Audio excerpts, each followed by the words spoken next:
Kagabi pa yan hanggang ngayon. Abutan siya ng ng umaga. Kung nakita nyo kagabi, ganyan din ginagawa niya. Ngayon, yan din yung ginagawa niya. Ano yan? Pato. Dami mo kasing bisita eh. Maitim siya. Bakit? Explain mo bakit maitim yan. Dahil sa? Kalayo. Kalayo. Wow. Lalaki na no? Ha?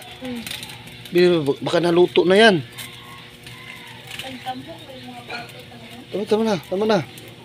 Special yan. Special ba ng pato?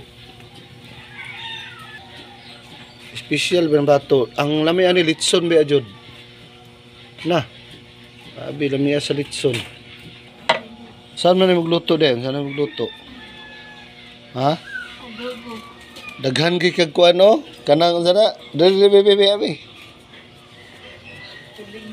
San bayan na giligo man niya ang kuan kaning buhay probinsya. O nagluto mig pato, litsuno na mo ni. Litsuno na to ni, nadete kahoy.